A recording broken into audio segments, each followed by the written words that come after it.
Caro Tapia es cantante, compositora, poeta e investigadora oriunda del oeste del Gran Buenos Aires. Es profesora de filosofía, egresada de la UBA, instructora en canto funcional y está iniciando su doctorado en la UNLA. Se ha diplomado en estudios sonoros, Ibero-Puebla en México, y finaliza una maestría en terapia vocal en UNTECH. Está también certificada en Sound Touch con Karina Quiroga e integra diversos saberes en torno al cuerpo en su investigación personal. Ha editado 3 discos de composiciones propias y su propio disco, Mamífera, será prontamente editado. También ha escrito varios poemarios, algunos de los cuales acompañan las obras musicales. Su último libro, Meditaciones cantadas, una poética filosófica vocal, recorre de manera poética ciertos procesos de subjetividad que involucran el acercamiento de las personas a su voz. Brote de Voz es la escuela de canto consciente en movimiento, abordaje creado por Caro para canalizar la transversalidad de sus inquietudes e investigaciones teóricas y prácticas en torno a las vocalidades, desde una perspectiva técnica somática e integral del ser humano. Además de seminarios, talleres y clases regulares, ofrece el Herramental para el trabajo con la voz en movimiento, un espacio formativo con un enfoque transdisciplinar, en el cual personas que provienen de diversos ámbitos profesionales se involucran en la transformación de su voz, al mismo tiempo que en el pensamiento en torno a los roles de la voz en sus prácticas cotidianas, sus construcciones sociohistóricas, sus entramados vinculares y su profesión. Es creadora y entrevistadora del ciclo A Viva Voz, en el cual entrevista a personas que se especializan en algún ámbito en torno a la vocalidad, teniendo en cuenta a la misma como el desarrollo de la voz de manera transdisciplinar y en los ámbitos más diversos. Comienza entonces Voz, Canto, Expresión, Podcast, un espacio destinado a la investigación, difusión, promoción y aprendizaje de la voz, el canto y la expresión. Si la voz es tu pasión, este podcast es para vos. Voz, canto, expresión. Bienvenida, Caro, al podcast. Gracias. Gracias por aceptar la invitación. Un gusto tenerte. Igualmente estar, gracias a vos. Me gustaría que empecemos hablando acerca de tu libro, que salió hace poco. ¿De qué se trata Meditaciones cantadas? Después de escribirlo y después de que me hicieran varias veces la pregunta, pude como enmarcarla, ¿no? Porque me resulta difícil definir el libro. No es a buenas y a primeras lo que se espera. Hay gente que me dice, se acerca al libro y me dice, ay, me encanta meditar, ¿no? Y claro, el libro, o que piensan que tiene un disco adentro en el que hay meditaciones cantadas. Claro, el disco para mí engloba escritos como casi microrelatos, ¿no? Que en un lenguaje poético intentan interpelar, ¿no? al lector, a la lectora, digamos, dentro de la descripción de procesos subjetivos en torno a la voz, ¿no? Como es tan profundo en mi experiencia y en la de creo que casi todas las personas, lo que acontece cuando abordamos nuestra voz, ya sea de manera, digamos, singular, personal o colectiva, es tan fuerte, pero es tan efímero, que es difícil, ¿no? Encontrar el momento de detenerse a describir eso que además es tan, en algún punto, subjetivo, ¿no? Y entonces yo sentí esa necesidad que por un lado era una necesidad, digamos, como cantante, como docente y como persona que transita esos desafíos con la voz. Al mismo tiempo sentía como una especie de necesidad poética de poner eso en palabras que o que metaforizaran o que eufemizaran o que a veces hasta dramatizaran, ¿no? Desde el recurso poético, eso que a veces se vive desde adentro de la piel con la voz, ¿no? Y siento que Meditaciones Cantadas tiene ese tenor como escrito, de hacernos pasar por ahí. Mencionabas así palabras muy en relación absoluta, ¿no? Con el proceso de la voz, lo efímero, ¿no? Lo subjetivo, esta cosa de algo que por ahí, en el momento en el que uno ya le quiere poner palabras y escribir algo, ya está, ya pasó, ¿no? Y creo que sí, hay algo de lo complejo, ¿no? De acercarse a, ponele, a estudiar canto y después hacerse preguntas en relación a la propia voz, que, que bueno, el libro es muy hermoso en el sentido que invita a reflexiones, a mí me llevó como a muchos mundos personales, ¿no? Ciertas frases, ciertas... em, Sí, situaciones que mencionás, incluso a veces una palabra, ¿no? Decía como, wow, cómo me recordaba por ahí una clase entera, ¿no? Que he tenido, o una experiencia con una persona dándole clases, o algo que alguien, eh, sí, alguien que acompañé en relación al crecimiento con su voz. Em, entonces, bueno, me parece algo como un material muy rico y muy, que aporta como desde otro lugar. Está bueno que hagas la aclaración, ¿no? De esto pero creo que hay algo meditativo, ¿no? En el entrar en el proceso de estudiar la voz, de ponerse en contacto con eso, eh, que creo que es importante entender eso, que uno cuando empieza a estudiar canto o a ponerse en contacto en la voz de distintas maneras, ya está conectando todo el tiempo con eso. Eh, Se despiertan un montón de mundos, creo. Sí, absolutamente. Y son tantos que es complejo abarcarlos, ¿no? Desde una descripción a veces, ¿no? Das clases de canto, Mm. supongamos, o haces algún abordaje de la voz y vos no le podés anunciar a la persona todo lo que le va a pasar con eso, ¿no? Es realmente, o qué se le va a despertar. Es como lo maravilloso y lo filoso. En el subtítulo del libro es, ¿no? Una poética filosa o filosófica, está como ahí entre paréntesis el ofic. Eh, Porque realmente yo siento que trabajar con la voz es un trabajo súper filoso, ¿no? Como trabajar con la filosofía. Ahí se me unieron dos mundos Claro. de mi formación que durante mucho tiempo yo pensé que eran como, no sé, mónadas separadas, ¿no? Pensé que eran como, yo sentía una dualidad muy grande, ¿no? Del tipo cuerpo-mente, que en el libro obviamente ese proceso aparece también, ¿no? Mm. Y filosofía y canto, ¿no? Y siento que procesos como este libro a mí me van permitiendo como unir esos amores, ¿no? Salir de la bigamia profesional y unirla dentro de algo que sea integrador. Claro.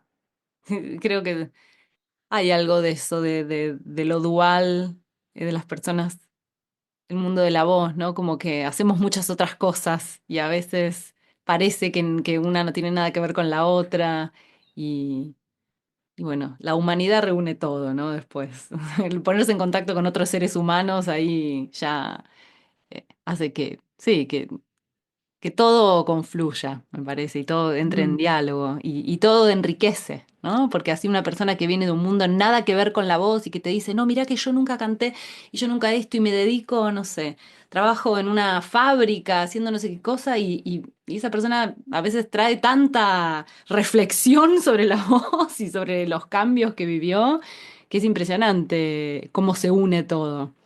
Qué importante para mí como hay una urgencia, ¿no? En la posibilidad de integrar desde lo hablado, desde lo conversado, desde lo escrito, lo transversal que es la voz en todo proceso, ¿no? Y que incluso a veces, tal vez las personas que hicimos un recorrido con la voz desde el estudio o desde la docencia, generalmente una cosa después lleva a la otra, eh, lo que siempre sentí yo es que cuando uno empieza como a integrar dogmas, ¿no?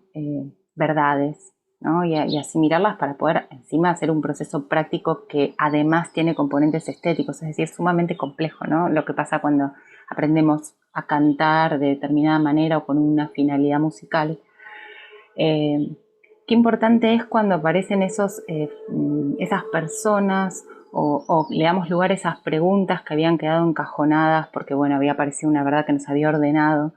Qué importante que es, ¿no? Ese alumno que te trae una pregunta que vos decís, uy, yo tenía una respuesta para eso, pero no sé si ya me sirve, ¿no? O ese momento en el que no te sale un pasaje de una obra y decís, entonces todo esto que usé hasta ahora no me sirve más. Todo esto que enseñé lo tengo que revisar yo para después volver a enseñarlo distinto, ¿no? Pasar por esos procesos, como por estas crisis a las que la voz yo creo que nos invita. Yo asumo que toda la vida, ¿no? Mm. Que es parte del desafío de la voz. Y qué necesario que es, qué necesario que es dar permiso a que esas preguntas calen lo profundo que tienen que calar para modificar. Al fin y al cabo yo creo que nuestra identidad, ¿no? Creo que pasa algo de eso.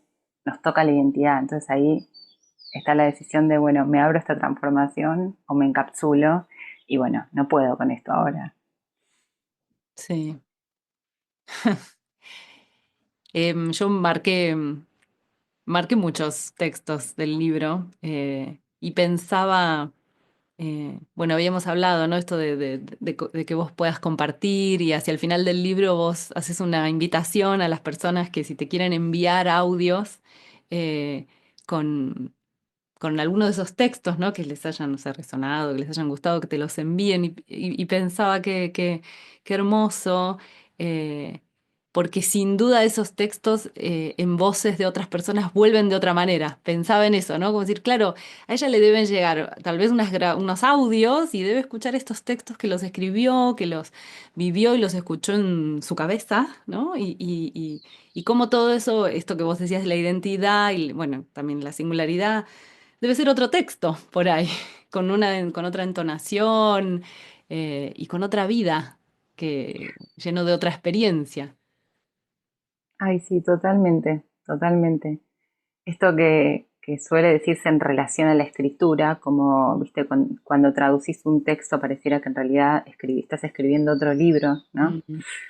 Eh, Pasa algo parecido con escuchar un texto y en particular, como vos bien decís, ¿no? Tu propio el material escrito, tu propia creación leída por otra persona, algo así como cuando escuchás una canción tuya interpretada por otra persona también, ¿no?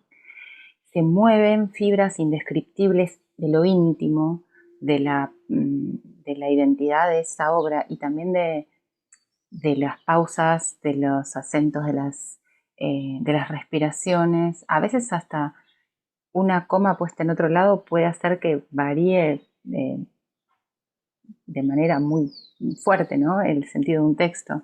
Y Sí. decir, ah, mira, pude haber escrito eso también, ¿no? Sí, es conmovedor. Y ya que lo mencionás, al principio, digamos, este texto fue escrito de manera súper visceral. Yo no sabía qué iba a pasar con este libro, digamos. Fue una necesidad interna muy fuerte. Y lo escribí, primero hice un par de impresiones yo. Mi mamá me ayudaba a doblar las tapas, digamos, las Ah. cosía a mano. Me fui de viaje con ese libro que fue un poco escrito por la necesidad de irme de viaje con algo al principio, ¿no? Dije, bueno, ¿qué voy a escribir? Había pensado en escribir un manual breve sobre la voz y cuando me sentaba no me salía nada. Decía, no, no siento hacer esto. Y me salió como este texto, estos textos que después, bueno, tuvieron su revisión, los completé con otros textos, saqué algunos, ¿no? Pero digamos que en ese germen está eso. Y después de ese viaje sentí que era tan importante, como había escuchado de voces distintas cuando presenté el libro afuera, y de acentos tan diversos ese material, que cuando finalmente, bueno, hice la edición acá, que esto pasó el año pasado, 2024, necesité, antes de sacarlo, pedirle a amigas y amigos de distintos lugares del mundo y de Argentina también, que me regalaran una lectura. Mm. Entonces, antes de que el libro estuviera editado, les mandé a todos los PDFs y bueno, obviamente hubieron quienes pudieron y hubo quienes no pudieron también, ¿no? Pero me quedé con un montón de regalos vocales de esas personas leyéndome el fragmento del libro que hubieran elegido, ¿no? Y entonces así también presenté el libro. Eh, Dentro de los momentos que tuve de presentación del libro, como que me armé como una secuencia casi una secuencia didáctica de presentación del libro. En un momento la propuesta era cerrar los ojos y escuchar esas voces que leían esos fragmentos del libro. Entonces había de pronto una voz española y después había una voz tucumana, y después una de Buenos Aires y una mexicana y así, ¿no? Y muy lindo. Fue Muy una experiencia hermoso. muy... ¿Y nos querés compartir alguno de esos textos? Dale. Así te escuchamos. Mientras lo busco, cuento que hay unos audiolibros que están gratuitos en YouTube, en los que se puede acceder a la escucha de la lectura del libro. El libro tiene un QR en algún lado, creo que al final, y ese QR te lleva a ese lugar, pero también si se busca en YouTube, meditaciones cantadas, Después puedo dejar el link. claro, se puede escuchar. Divino. Sí, yo siento que este que les voy a compartir transita por algo de todo lo que estuvimos conversando. Dicen que conectar con una zona de dolor profundo genera silencio, pero en realidad es un sonido inaudible. En el rincón de la vulnerabilidad rota, donde se aloja el deseo de la retención de aire más pura, seguir respirando. El camino, ya sé, ripio, llueve, pozos, piedras, todo lo que encuentro quema. Sigo respirando. Respiro sin ceder a anular el ciclo, porque en medio de todo lo que me expulsa, sigo viva. Y es ese aliciente el que grita en el silencio su realidad, más real que nada, que nunca. No puedo estar más viva que cuando respiro a conciencia de todo lo que pareciera retraerme de ese derecho primario ganado a las algas. Y si respiro y no me detengo, escucho ese sonido de la exhalación angosta hasta que brota lo que la convierte en algo más. Lo que respiro muta y me convierte. ¿Qué sonido tiene el silencio roto? Bello. Gracias. Gracias. Me preguntaba cuánto de toda esta búsqueda y todas tus propuestas y todo tu recorrido hay en relación a algo de la voz, sí, en vínculo con, bueno, lo voy a decir así, con aspectos sanadores, ¿no? Con algo de eso, más allá de tus formaciones, que podemos ahora hablar sobre eso puntualmente, ¿no? Pero como sí, como si algo del escribir también estuviera en función de eso. Em, yo siempre trato de tener mucho cuidado con, con la palabra sanación y la voz, sobre todo justo en esta época. em, que se está, como lo voy a decir mal, como se está poniendo de moda, ¿no? Como algo Claro, claro, sí, se está haciendo un uso de estas cuestiones y bueno, como musicoterapeuta me empiezo como a poner como muy nerviosa por supuesto. y hay debates profundísimos acerca de esto, ¿no? Y que en los diarios salen notas de gente que, bueno, que no está formada y que da clases de canto para sanar, ¿no? Y hay todo entrevistas sobre eso y siempre desde la buena voluntad, ¿no? O sea, no vamos a que nadie quiera hacer como una mala praxis, pero sí, Pero existen riesgos, claro. pero sí, ¿no? Eh, pero me parece que hay algo de pensarlo desde una manera muy personal y abrir ese espacio y sugerirlo como un espacio de sanación propio, de búsqueda y de la propia búsqueda y estar en contacto con una misma desde ese lugar de conexión, de hacerse preguntas, como vos decías, es cierto que es un libro muy lleno de preguntas y creo que no hay nada más revolucionario que las preguntas, ¿no? Sí, sí, completamente. Sí, gracias por esta pregunta. Abre un mundo que creo que con mi respuesta no voy a poder abarcar, pero eh, sí siento que este camino que sinuoso, empedrado, a veces más claro, ¿no? Un camino como el de cualquier paisaje a la intemperie, eh, que emprendí y en el que me guía la voz, ¿no? Yo siempre digo que para mí la voz es mi maestra. O sea, he tenido sin duda muchos maestros y maestras de diversas como áreas, pero pero la voz es la que me guía a llegar a todos ellos, ¿no? Y con el tiempo me di cuenta que incluso la propia filosofía, ¿no? Porque tal vez en mí ha sido como esa voz inaudible que no cesaba adentro mío, eh, de generarme como una incomodidad eh, con lo evidente, ¿no? Vos hablas del concepto de salud, ¿no? Bueno, como algo que se da por evidente. En sí mismo pareciera transparente ese concepto, pareciera eh, fácil de comprender, y qué complejo que es en realidad, bueno, en qué sentido pensamos salud. Estamos pensando en un área del conocimiento específico, ¿no? Como de pronto la musicoterapia es parte como del complejo de la salud, ¿no? Psicofísica de un ser humano, y que está abordada de manera profesional en un contexto, dentro de una epistemología, dentro de una era, de una época. Eh, y entonces, claro, que se hable de la sanación como por fuera de esa matriz es doloroso, porque vos te formaste un montón para hacer eso, ¿no? Y te seguís formando, estoy segura. Entonces, es incómodo, para mí es incómodo escuchar eh, el concepto de salud, por ejemplo, asociado a la voz con liviandad. Sin duda, como vos decís, hay algo de la transformación y de la búsqueda tan profunda en un proceso vocal que es difícil que eso no se vuelva sanador, ¿no? Vale. En un sentido mucho más amplio, que tiene que ver con qué hace cada uno con sus necesidades, con las preguntas que no tienen respuesta. Esto que hablábamos al principio también, ¿no? ¿Dónde encuentra el límite? Donde uno dice, bueno, mi identidad está siendo demasiado tocada, no puedo ir con toda esta transformación, acaparo. Y me parece que en ese borde, en esa membrana, hay riesgos, ¿no? Porque cuando tocamos la voz, estamos tocando la identidad de una persona, nuestra propia identidad. Y probablemente responsabilidad del modo que fuimos educadas, educados, no tenemos muy claro eh, cómo operar esos límites, ¿no? ¿Qué hacer? ¿Qué hacer cuando algo me toca?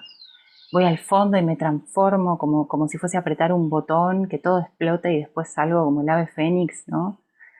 De la ceniza del volcán. Digo, eso es posible, es siempre deseable.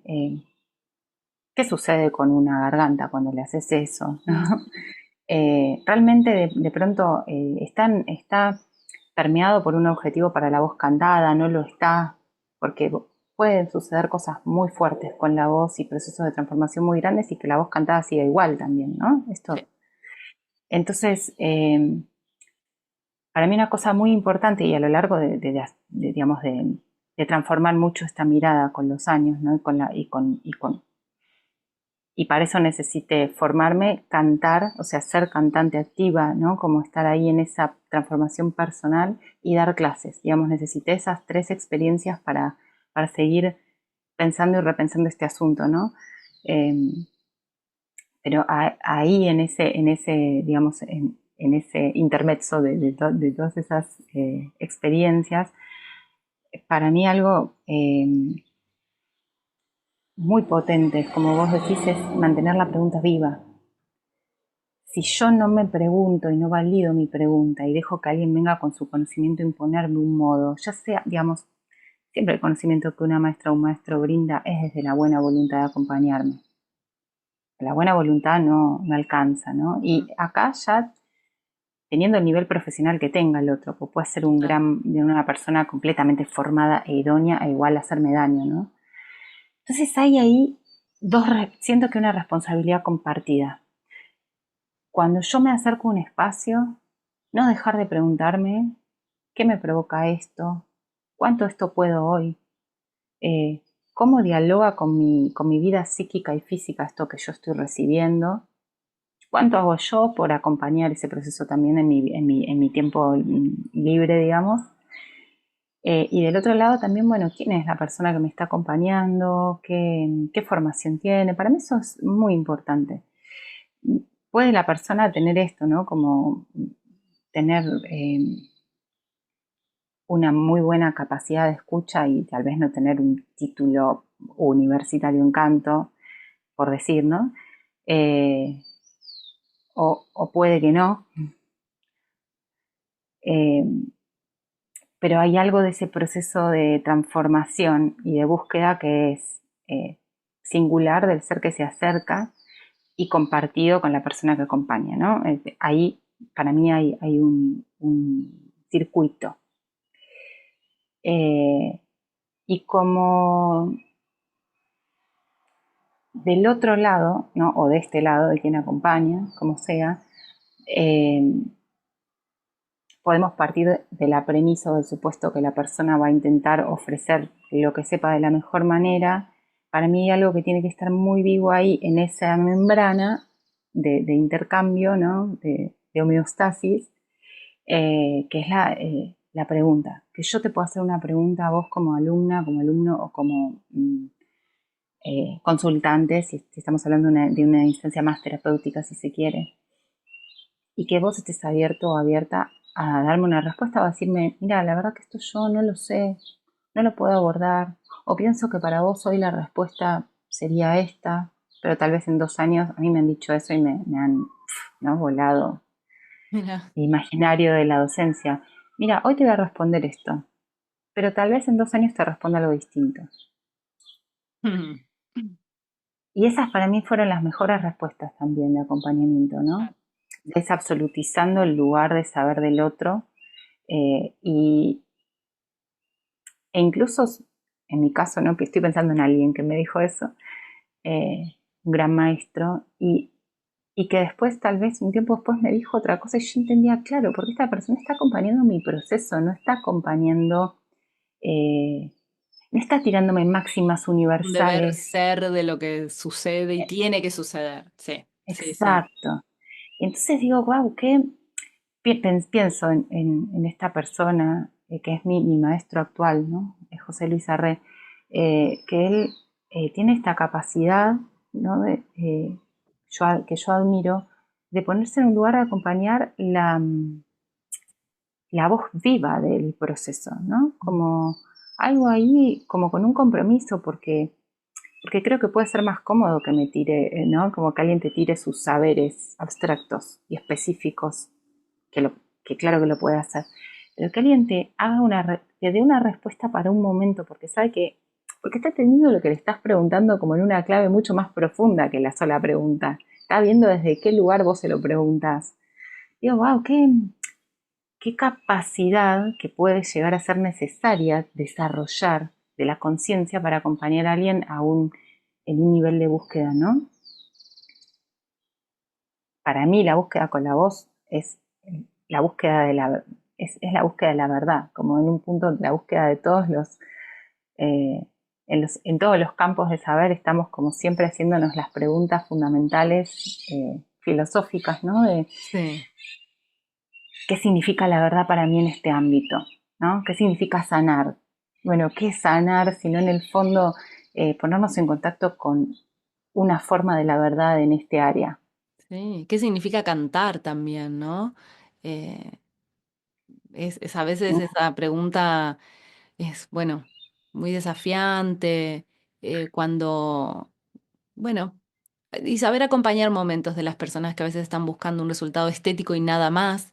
Y bueno, yo tuve que aprender mucho de eso, de que por ahí una dice, ay, pero sería mucho más profundo de esta otra manera. Bueno, pero la persona no quiere, no está en eso, no es su búsqueda, es la tuya. Entonces, como poder estar ahí, como vos decís, en un vínculo que seguramente se va a ir transformando y que, bueno, y que es acompañar.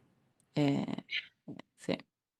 Sí, en un respeto de la escucha muy profunda, ¿no? Mm. Esto, porque vos tal vez hasta puedas identificar, bueno, solo se quiere quedar en el plano estético, porque si va un poco más allá, hay algo de ella que sabe que no puede con eso, ¿no? O de él, o de quien sea, que sabe que no puede con eso ahora.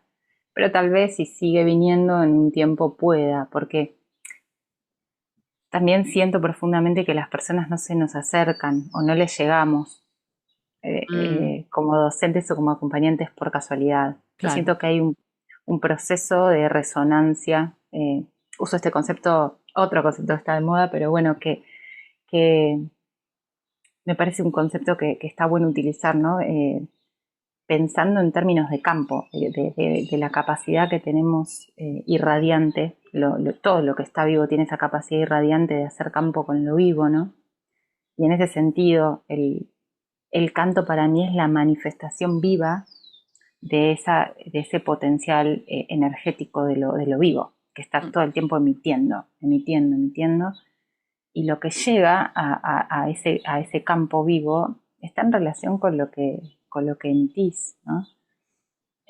Digo, sí, para poner para mí en palabras, esto fue necesario recurrir a la definición de Faraday de campo y ver qué decía, ¿no? Bueno, ¿qué era el campo electromagnético? Necesité ir ahí porque esas informaciones a mí me dieron como un lenguaje que me apropié para poder expresar qué sucede con lo vivo de la voz, ¿no? Y ver cómo existía un paralelo, como una reciprocidad o más bien manifestaciones en diferentes planos, pero de lo mismo, ¿no? De lo vivo. Sí. Y me preguntaba cómo nace este espacio Canto Consciente en Movimiento. Eh, sí, no, esa sería mi pregunta. ¿Cómo llegaste a esa creación? Y creo que fue producto, algo parecido a meditaciones cantadas en otro momento de mi vida, de integración, producto de la necesidad de integración. Creo que podría decir eso. Eh, Porque para mí ese espacio, que es un espacio creativo, ¿no? De la docencia, me ha permitido eh, brindar las herramientas que fui acopiando y al mismo tiempo, viste que en la docencia hay algo maravilloso que es que una se conoce, ¿no? Se conoce. De pronto es, ah, mira, sabía esto, lo tenía a mano, pensé que no. O de dónde saqué esto, que después lo vas a buscar, decís, ah, mira, lo saqué digamos, a mí la docencia me permitió tener una dimensión de, del camino y poder integrarlo para brindarlo, ¿no? Que es algo que en la propia práctica uno simplemente lo hace. Bueno, te formás porque te gusta formarte, porque querés ser mejor, después das clase porque, bueno, medio que de una cosa decanta a la otra, pero cuando armás un proyecto de integración, le pones un nombre, ¿no? Y empezás a dar eh, como el resultado de tu investigación, ¿no? Cada persona tiene como un proceso nutrido y muy personal de la investigación de su materia. Bueno, en este caso a mí me permitió integrar la interdisciplina de mis intereses, ¿no? Y creo que en el fondo es esto, cada cosa que me integraba me iba haciéndome me iba permitiendo entender que la voz siempre había estado ahí. Esto que hace un ratito te decía, ¿no? De poder de pronto integrar la filosofía en el abordaje a través de la pregunta de un proceso vocal y bueno, y después que eso se haya ido convirtiendo en una manera muy personal de acompañar y que después eso se haya transformado en acompañar a personas que acompañan porque había algo de ese abordaje filosófico que era más evidente para los demás que para mí de pronto, ¿no? De, y que se fue convirtiendo en un estilo, ¿no? Casi como quien diría, algo se condensa en una estética finalmente, ¿no? En una estética de como una clase, sin querer. Sí. Entonces pienso que desde un nombre hasta un logo condensan de una manera perfectamente inconsciente un montón de cosas que uno está queriendo como transmitir en el propio darse, ¿no? En el propio manifestarse. Así que creo que Canto Consciente en Movimiento en primer lugar es eso, es ese espacio de integración que se ha ido transformando un montón. De hecho después necesité como renombrar y poner brote de voz porque necesité eh, una pincelada más poética que también descubrí que en la manera de decir las cosas, para poder tocar eso que es el fenómeno vivo de lo vocal, yo muchas veces recurro a un lenguaje a veces mega técnico, pero a veces de tan técnico me pongo poética, ¿no? Es porque no podés tocar eso que decís. Y entonces en un momento empecé a sentir que tenía que tener un nombre un poquito más poético, ¿no? Del cual Canto Consciente en Movimiento fuese un subtítulo, que es parte de mi personalidad, o sea, a ver, voy a banalizar, la chica que hace canciones, que canta, que hace poesía y que da clases, ¿no? Entonces, como, bueno, es el despliegue de la flor, ¿no? La imagen de la flor con los pétalos de lo que, Sí. de lo que fue la construcción identitaria de mi camino con la voz y lo que me fue permitiendo. Qué lindo. Y tomando a esta chica que canta, como vos decís, que hoy comenzás a grabar un nuevo disco. eh, y bueno, felicitaciones una vez más, qué hermoso. Gracias. Y bueno, quisiera, en realidad me daba curiosidad preguntarte acerca de qué es un disco de estudio, porque vos mencionás a tus discos como discos de estudio, y si este nuevo Ajá. disco también será un disco de estudio, porque bueno, estaba interesante charlar acerca de eso, de esa diferenciación, ¿no? Qué lindas preguntas, gracias. Sí, claro, digamos, como para diferenciar los discos en vivo, ¿no? Que, bueno, yo igual no tengo ningún disco en vivo, ¿no? Pero también el disco del proceso del vivo, porque en un disco de estudio, eh, bueno, yo he tomado distintas decisiones y he grabado discos de diferentes maneras, ¿no? Qué sé yo, el primer disco fue a los ponchazos, casi que lo grabé porque un amigo me dijo, che, Caro, ¿tenés alguna canción? Y bueno, así empezó, ¿no? La compositora empezó así, sí, tengo, sí, me parece que tengo. Y bueno, él estaba empezando a grabar, yo estaba empezando a hacer mis canciones y así salió un disco, ¿no? Como es el disco que nadie sabe que existe. Ese es el disco que solo está en Bandcamp. Pero Claro. fue un gran, o sea, hoy le agradezco, ¿no? O sea, fue un disco de estudio, claro, se ha logrado, lo fui a grabar en un estudio, fui asistida por un técnico de grabación, que esto podría ser la respuesta a tu pregunta, ¿no? Como hubo otros músicos intervinientes que ofrecieron sus arreglos, hubo recomendaciones, hubo cosas que se regrabaron porque no me gustaban, ¿no? Y fue un proceso de maestría, ¿no? Porque escucharse, desde mandar un audio de WhatsApp hasta la situación de grabar un disco que va a inmortalizar un momento de tu voz, es lo desafiante, ¿no? Y yo ya ahí venía estudiando canto hacía bastantes años, pero bueno, igualmente con una gran conciencia de mis carencias. Entonces, meterte a grabar un disco y a escuchar tu voz y escuchar algo que va a quedar y aprender a escuchar o empezar a intentar aprender a escuchar amorosamente tus carencias es todo un desafío. Eh, y bueno, eh, ese disco salió con un libro, con un pequeño poemario eh, y unas fotografías. Bueno, ahí ya empecé a jugar como con lo que siempre creo que me atravesó, que fue la interdisciplina y también el trabajo colectivo con otras personas.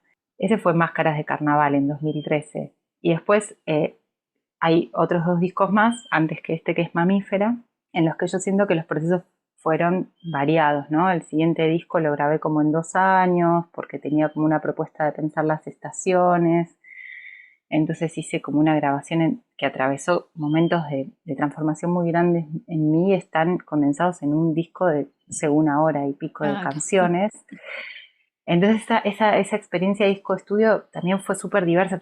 Pasaron un montón de amigos músicos por ahí, digamos, que iban a grabar y después de pronto nunca supieron cuándo salió el disco, ¿no? Porque había pasado tanto tiempo en el proceso de Claro. estudio.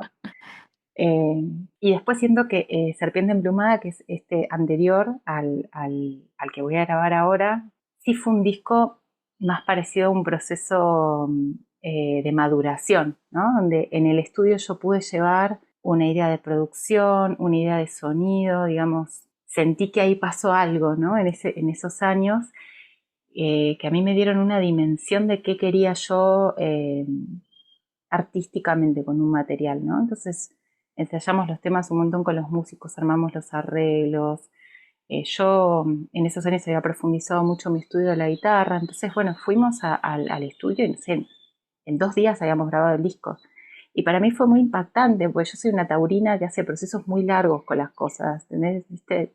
25 estómagos, digiriendo, toda la vida digiriendo. Entonces hacer un disco en 2 días para mí fue, ¿qué? Claro. Y cuando lo estábamos por sacar, pandemia, restricciones, Oh, y yo quedo embarazada. Así. Entonces ese disco lo termino de grabar y grabo, solo me quedaban las voces. Con 8 meses de embarazo lo grabé. Así, panza. Cuando pudimos salir, Claro. como la primera, lo llamé al productor, a Juani. Dije, che, ¿puedo ir a grabar las voces ahora? Dale. Y fue. Entonces ese disco de estudio, es decir, no se podría haber materializado en vivo toda esa historia que lleva ese disco, tuvo esa particularidad. Entonces siento que cada disco de estudio trae como la condensación de un proceso súper singular que tiene que ver con mi tránsito vital, con mi búsqueda artística, y que cada vez que llego a un estudio a grabar un disco, en realidad estoy grabando 5 o 6 años de mi vida comprimidos, hechos como un pack, que quedan ahí. Y bueno, y este mamífera que hoy entro a grabar, que celebro este campo que hacemos nosotras con el disco también, y lo agradezco. También es un disco que habla sobre mi proceso de maternidad con mi hijo, que ahora tiene 4 años, pero es un disco que yo empecé a escribir, digamos, las canciones comenzaron cuando yo empecé a gestarlo, así que hace 5. Y bueno, ahí está con los cambios identitarios que trae la maternidad, con los cambios en la vida que han sucedido en el medio, y por supuesto con los cambios en la voz que también han sucedido en el medio, ¿no?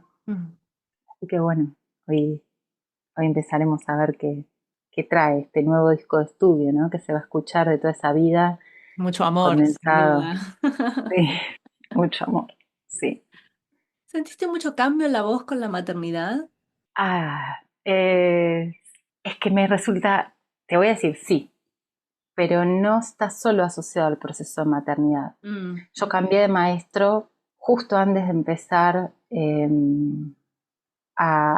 justo antes de estar embarazada, yo cambié de maestro, ¿no? Yo empecé con este maestro que te contaba y, digamos, yo siento que esta persona fue muy decisiva en la transformación de mi voz de los últimos años. Tan decisiva como el proceso identitario de la maternidad, ¿no? Como muy fuertemente atravesada por ambos procesos. Claro. Y siento que uno alimentó y colaboró con el otro en todos los aspectos de mi ser. Digo, mi maestro es mi amigo, lo amo, ¿no? Entonces, mi hijo es mi hijo, lo amo, y esos amores están en mi voz, ¿no? Están ahí presentes en mi voz. Entonces yo creo que la maternidad me cambió mucho. También siento que estar cerca de los 40 también hace su, hace su proceso, Okay. ¿no? de modificación del identitario. Como que te van pasando cosas a lo largo de los 30 que te van cambiando, ¿no? Entonces creo que y la maternidad fue un aspecto más que sin duda fue importante, pero yo siento que en mi caso, en mi manera particular de vivir la voz, fue muy transversal eso a otros aspectos. ¿Y tu formación en Sound Touch Healing? ¿Cómo? Bellísima. La Ah, recomiendo siempre. Karina hizo un Karina es una gran episodio, maestra. estuvo haciendo un ¡Ah! episodio, sí, que ya salió. Y bueno, yo no sabía que vos habías pasado por esa formación y cuando lo leí, dije, ay, qué hermoso, porque podemos hablar con alguien que traiga la experiencia, la vivencia. Ay, qué lindo, qué lindo. No, Karina para mí es una gran maestra. Y el Sound Touch como su integración de búsqueda completa, compleja también, súper transdisciplinar. A mí me puso en contacto, y creo que esto les pasa mucho a los cantantes, a las cantantes que hacen formación con Karina. A mí me volvió a poner en contacto con el aspecto de lo vivo del sonido, ¿no? Con algo de la capacidad de dejarse permear la piel, los huesos, a un nivel menos intelectual como experiencia y mucho más transpersonal, ¿no? En el sentido de poder dejar que un sonido me toque y toque a la otra persona. Podría decir que hay algo de la cualidad táctil del sonido, bueno, sound touch, ¿no? Pero digo, el nombre está muy bien puesto porque yo siento que ella habilita la experiencia de que el sonido toque la piel y más allá de la piel, ¿no? Toque todo aquello que parece sólido y le dé como le permita habitar una experiencia de la consistencia vibrátil de todo lo sólido, ¿no? Y yo bueno, con Cari hice la formación de Soundtouch y una formación más hace 10 años casi ya. En realidad 10, porque empecé en el 2015, la Mira. colección en el 2015, así que 10 años. Después trabajé con ella un tiempo, acompañando como aspectos de la técnica vocal para integrar al Soundtouch. Algunos años también tuve como ese placer. Y a mí ella me parece un gran canal también. Digo, el Soundtouch es hermoso como experiencia viva de lo sonoro y como experiencia sensorial y como experiencia transpersonal. Y ella es un gran canal como ser, ¿no? Para poder anclar desde su presencia, desde su palabra, eh, eso que está impartiendo. Creo que tiene una coherencia en su manera de hablar, de actuar, de moverse, con lo que da, que ajusticia cuando hablamos de sanación en el canto, ¿no? Que ajusticia ese mote de sanación.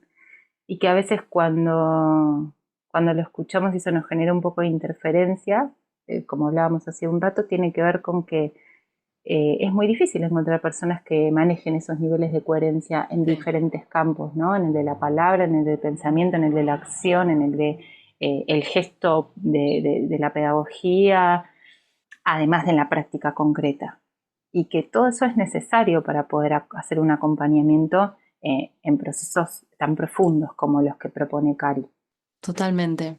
Y para la gente que se quiere acercar a formar con vos, Ahí tenemos el herramental. En este momento es lo que estoy acompañando con muchas ganas. En realidad lo que más me gusta hacer dentro de lo que hago, el herramental para el trabajo con la voz en movimiento. Nombre larguísimo. Así que el herramental de ahora en más. para los amigos, les amigues. Para los amigos, claro, exacto. Sí, sí, el herramental. Que es un espacio por el momento por lo menos es bianual. O sea, son 2 años de trabajo en los que acompaño a personas que tienen ganas de trabajar desde su vocalidad y su proceso personal, ¿no? Pasando por experiencias mensualmente de práctica, o sea, hay una instancia práctica vocal que son entre 3 y 4 horas de trabajo continuo, y en el que por supuesto se va trabajando con un programa por temas. El primer año el planteo es más similar a los contenidos del Soundtouch en el sentido de que se elabora un primer acercamiento ligado al lenguaje energético, pensado desde la cosmovisión de los 7 chakras, que a mí siempre me parece muy pedagógica, muy amable, muy concreta. O sea, no solo es bella poéticamente, sino que o sea, que me parece mega eficiente a nivel de lo que produce. Y es uno de los lenguajes que a mí me sirven mucho para transmitir información y también para mi vida, ¿no? Entonces por eso lo ofrezco. Y un segundo año de articulación de ese trabajo energético de primer año con un segundo año en el que también en la práctica trabajamos técnica vocal desde una perspectiva funcional ligada a un abordaje somático del cuerpo, ¿no? Entonces ahí aparece otro lenguaje que es más técnico, que está pensado desde una mirada más fisiológica, si se quiere, pero que, digamos, estos abordajes no están excluidos entre un año y el otro, sino que el segundo año profundiza algo que se vio en el primero. Que, digamos, para mí fue muy importante el herramental porque a mí me permitió validar y hermanar también esos niveles de conocimiento que también en algún momento habían estado muy disociados, ¿no? Me pasó algo que le pasa a muchas personas cuando hacen Soundtouch, que es que pareciera que la técnica vocal de pronto, que había sido una verdad universal, ¿no? Hasta ese momento se transforma y entonces, no, es por acá, ¿no? Como esa eso que nos sucede cuando necesitamos incorporar un saber nuevo, Sí, que es absolutizar una epistemología, ¿no? Absolutizar un sistema para poder incorporarlo. Yo creo que total. hay algo de eso que no está mal, ¿no? Que está bueno. Bueno, absoluticemos para que entre, para dar Organiza un poco, permiso. ¿no? Claro, claro. Juguemos a que esto es un dogma que vale durante un par de años, dejemos que entre todo, así, sin filtro. Si total después con el tiempo el tamiz es inevitable, ¿no? Como, Sí, sí, sí. Bueno, pero como vos decís, ¿no? Manteniendo viva la pregunta, pero por ahí lo podés como callar 2 años y decís, va a llegar el año en que tenga que habilitar las preguntas. Muy exacto, bueno esto que sí. decís. Hay momentos para todo y hay momentos donde es muy importante que algo sea muy verdad.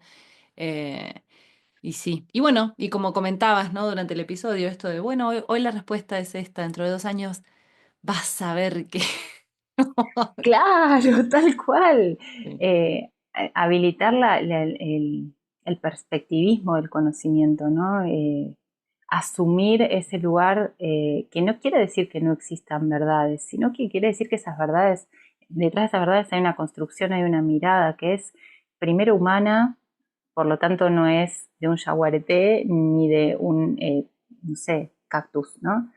Que también tienen sus miradas. Y al mismo tiempo que dialoga con la mirada de un yaguareté y la de un cactus, quiera o no, ¿no? Y después empiezan como los filtros, ¿no? Es humana y es de género, y es de género y también es de una cultura, de una época, de un país, bueno, ¿no? Y ahí una va tamizando desde lo que no eligió supuestamente hasta lo que sí fue eligiendo con su formación y lo que seguirá eligiendo. Yo creo que es lo hermoso y lo disruptivo de formarse, que siempre vas a estar revisando y reconfigurando tus conocimientos. Y seguramente también eh, sembrando algunas raíces y dejando que vayan ahí a lo profundo a buscar el agua, ¿no? Y afianzándolas, pero en cada nuevo ciclo va a haber un florecimiento con otras polinizaciones, ¿no? Como con otras informaciones y eso es muy valioso. Pero bueno, claro, nos invita como a reconfigurar una manera de aprender y de lo que significa conocer y de lo que significa la autoridad en el conocimiento, que sobre todo para nuestras generaciones, que no nacieron con Internet en la mano, es muy desafiante, Mm, es muy desafiante. sin duda. Y para la configuración de la identidad también, ¿no? Pero, pero para mí sí, en eso radica también esta maestría de la voz, ¿no? De, de invitarnos como a movernos con lo efímero, lo fluctuante y lo que subyace y lo que es invisible pero estable detrás de eso. Bueno, hablando como de lo efímero y las verdades absolutas. En este podcast hay una sección que se llama El aire no da la panza.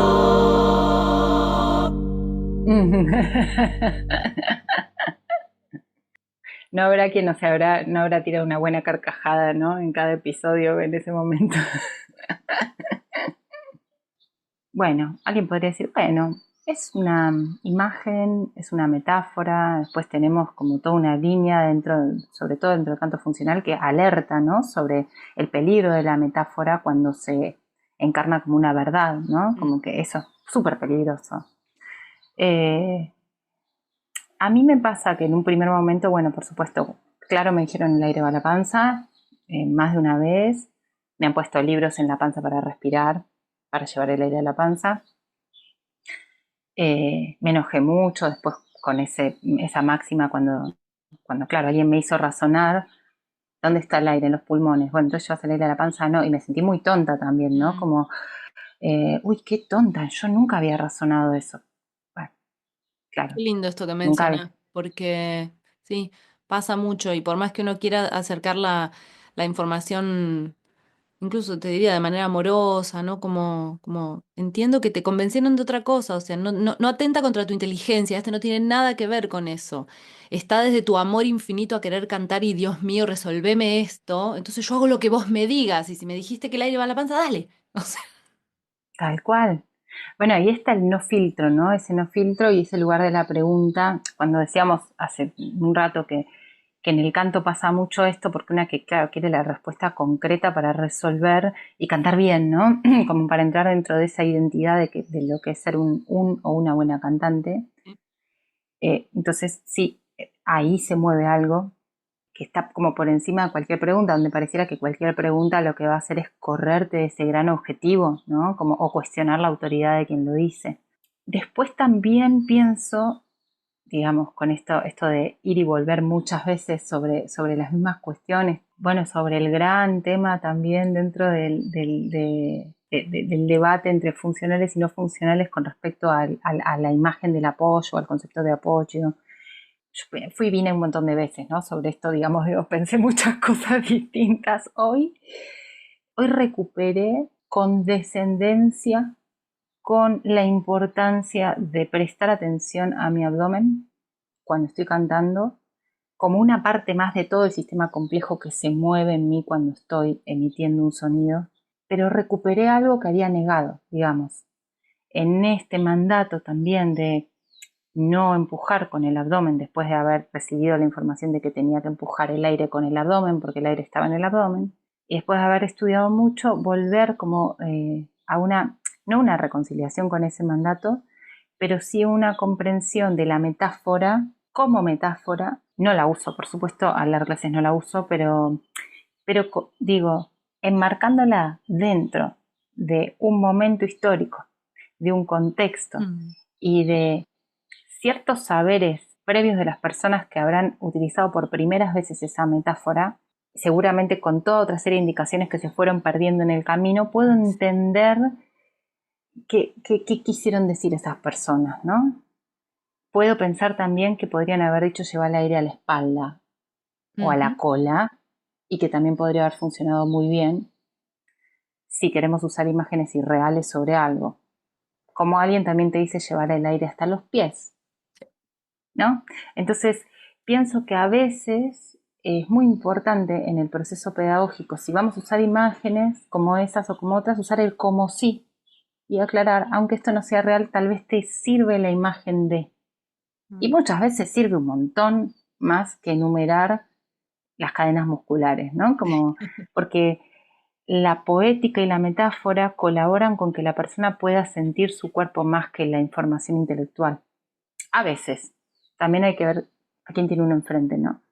Pero muchas veces ayuda. Entonces, la inclusión de la metáfora, si pudiéramos como englobar, llevar el aire a la panza dentro de las metáforas posibles para acompañar un proceso de respiración, que siempre es complejo, diverso, hay que despertar diferentes espacios, para determinados tipos de sonido y alturas hay que estimular más la sensación o la percepción de determinados espacios que otros. Entonces, bueno, sí, hay como algo mega complejo, ¿no? No se puede simplificar. No. Como solo llevar la tensión de las costillas 5 a 7. Bueno, está bien, sabemos que hay una importancia muy grande entre digamos, la relación de lo que pasa entre esas costillas y, qué sé yo, la capacidad de cierre de las cuerdas vocales. Sí, bárbaro, pero no son dos costillas nada más, o tres, ¿no? Entonces, pero bueno, sí es verdad que son importantes. Entonces, para mí en ese acompasar el conocimiento e ir como conociendo y reconociendo espacios, hay como una síntesis que puesta en contexto debe haber sido importante y que después, devenida en mandato descontextualizado, lastimó a muchas personas, ¿no? Eso, eso. Y si vos me preguntás a vos, ¿te hizo bien esa imagen? No, la verdad que no me sirvió de nada. No me sirvió. Me generó fijaciones, no me generó conocimiento. Bueno, ¿fue lo único que me generó fijaciones en mi proceso vocal? No. En un momento el concepto de tendencia inspiratoria, que me parece maravilloso, también me generó fijaciones. Porque tiene que ver con cómo yo abordaba ese concepto también, ¿no? ¿Qué podía Sí, yo en ese momento? a veces no dar por sentado que estamos mencionando dos palabras y que esa persona las vive a esas palabras, las corporiza de la misma manera en que otra y que yo y que no, y que sí, sí, sí. Y que incluso a veces la explicación, como vos decías, intelectual, no está al servicio de despertar cierto tipo de sensibilidad, cierto tipo incluso de energía de que motorice algo, ¿no? Sino todo lo contrario. Bueno, de ahí lo complejo, lo que decías, lo efímero, lo intangible y lo absolutamente subjetivo e individual. Y el trabajo Exacto, constante en búsqueda, en diálogo y en pregunta. Sí, sí, sí, sí, sí. exacto. Mencionaste varias veces canto funcional y, Ajá. y funcionales y no funcionales, que bueno, obviamente probablemente daría para otro episodio, pero si pudieras así eh, comentar brevemente de qué se trata, por ahí para alguien que no está en contacto con lo que es el canto funcional. Sí, claro, gracias, gracias por invitarme a esa aclaración. Claro, cuando hablo de canto funcional, estoy pensando en el método funcional de la voz, que es es un sistema, ¿no? Es un sistema de pensamiento que tiene como varias aristas, una arista de técnica vocal, una arista pedagógica, ¿no? Y tiene también como su arista claramente filosófica, tal vez no tan explícita, pero está. Este sistema como tal lo crea Eugene Rabine o Rabine, o digamos, nombrado de muchas maneras porque es un estadounidense que se radica en Alemania, ¿no? Y que termina como sus días en Alemania, que crea el Rabine Institute y que, bueno, ha sido evidentemente un gran maestro, además de un gran sistematizador, investigador, y según dicen, yo nunca tuve la oportunidad de ponerme a escuchar, un gran cantante en su juventud. Mira. Y bueno, un curioso de la voz y de todas sus posibilidades y de su espectro, ¿no? Particularmente centrado en lo que puede una voz desde una perspectiva de ¿qué pasa si ponemos a todo nuestro cuerpo al servicio de lo que puede la función vocal, ¿no? Sin, digamos así, parasitarlo de otras actividades compensatorias que, digamos, hacen que yo pueda seguir cantando, pero que no esté todo puesto, o sea, toda mi energía puesta al servicio de mi voz. Entonces, la pregunta, me parece, de la funcionalidad aplicada a la voz es qué es todo lo que yo puedo poner al servicio de mi voz, ¿no? De mi laringe, de mis cuerdas vocales. ¿Qué pasa? Que es muy curioso cómo es el fenómeno respiratorio cuando efectivamente se pone al servicio de las cuerdas vocales, el resultado acústico de lo que pueden esos pliegues tan pequeños es inmenso, ¿no? Y todo el espacio de resonancia. Y bueno, él crea este método funcional de la voz, embebido también de muchos, por supuesto, de muchos saberes interdisciplinarios, ¿no? de maestros de canto, de investigaciones científicas, de investigaciones psicológicas, de perspectivas pedagógicas, y llega a Argentina a través de Renata Parusel, conocidísima, ¿no? Para las personas que ingresamos en este método, ya hace, yo creo que unos 20 años debe hacer de esto, por Sí, lo menos, por lo menos, sí, sí, sí. por lo menos. Y ahí se crea el Centro de Trabajo Vocal, que es digamos, un espacio de investigación que fue mutando, pero digamos que nucleaba a las personas que estuvieron en la conferencia, la primera conferencia que dio Renata y que después la siguieron trayendo, dentro del cual en su momento estaba mi maestro, José Luis, y muchas personalidades mega reconocidas, digamos, del mundo Mm. funcional, súper formadas, respetables, admiradas por mí, o sea, gente que se ha dedicado a la voz de una manera como asumiendo una tarea desde su lugar, ya sea el canto o la fonoaudiología, muy responsable. Y bueno, y ahí, digamos, empieza a expandir el método funcional y lo que empieza a pasar al principio es que genera particularmente los conservatorios, mucha resistencia porque, claro, el lenguaje que propiciaba y la metodología que proponía era muy positivista en el sentido de que era muy científica para el abordaje que se venía trayendo, hola mi amor, que se venía trayendo del canto, que bueno, que venía como en otra clave el aprendizaje del canto. Entonces, en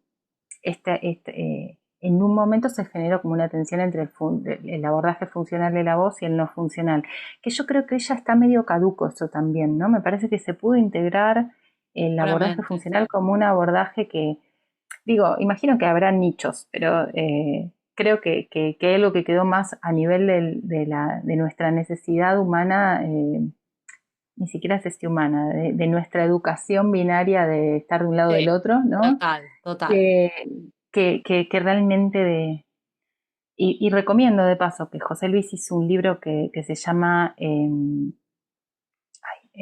una voz cantada, en el que hermana a nivel técnico y pedagógico el bel canto con el canto funcional, que eran, digamos que son dos abordajes técnicos que son súper compatibles y durante mucho tiempo desde la charla de pasillo se consideraron opuestos y nada que ver. Y es re interesante ver todos esos puntos en común, porque finalmente son maestros que también, digo, pensando en generaciones anteriores, habrán compartido, ¿no? Como sus Sí, saberes, sus clases. Así que bueno, eso me parece lindo, como para también dejar una referencia gracias, de sí. todo esto que estuvimos charlando. Bueno, bellísima charla, sin duda corta. Daban Sí. ganas, yo también tenía ganas de quedarme, pero sí. Es un podcast, es un Es un podcast. podcast. Sí, sí, sí, sí. Y bueno, pensaba, si te parece bien, despedirnos con otro texto, si puede ser. Dale, dale, cómo no, con mucho gusto.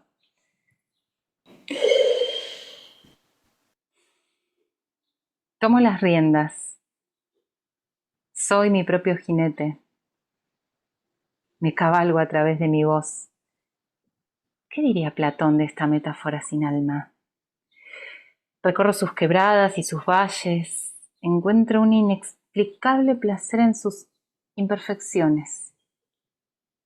No existe definición de error más efímera que la de sus inflexiones. Ya lo dijo Leda Valladares, para embrutecerme es que canto, para oírme las raíces. Todo lo que soy y lo que no entra en la definición de lo que derrama a través de mis voces. Tanto que siempre toco y soy tocada por su intermedio. Caricia, mirada, olfato. Mi sonido es un sinnúmero plurívoco de informaciones invisibles. Y que veníamos hablando de resonancias, ¿no? Es mi texto elegido, ¡Ah!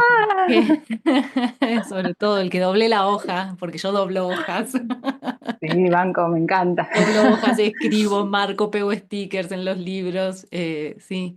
Y bueno, no me parece casual que Ahí, sea nuestro final. Gracias. qué lindo. Hicimos campo. Gracias, gracias a vos. Qué hermosa entrevista. Gracias. Y así termina la charla que tuvimos con Caro. En la descripción del podcast van a encontrar los links para que puedan contactarla y conocer más acerca de todo su trabajo en relación a la voz.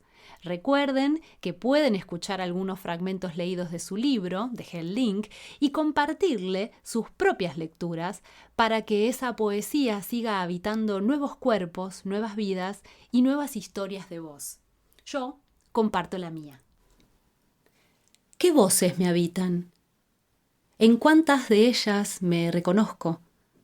¿Cuáles de ellas soy? ¿Cuáles de ellas estoy?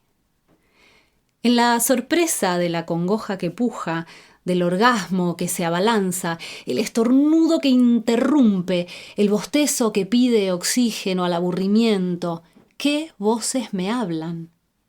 En el espectro que recorro del sonido orgánico a la palabra llena de sentido, hay también voces inaudibles. ¿Cómo me hablan esas voces que solo yo oigo de mí? ¿Qué me dice el silencio? ¿Es silencio? Los sonidos de qué voces internas quedaron atrapados en la malla de la mandíbula acorazada. ¿Qué memorias se disparan si respiro con la lengua afuera, haciendo espacio suavemente al aire en contacto con la saliva para desarmar inspiración a inspiración un nudo? ¿En qué versión de mi cuerpo me convierto cuando me desanudo? Recuerden que pueden suscribirse para no perderse ningún episodio de este podcast en el Instagram de Voz Canto Expresión. Y para que este proyecto siga creciendo, van a encontrar ahí mismo los links para colaborar. Soy Magalí Sánchez Alleno y me despido hasta el próximo episodio. Voz Canto Expresión.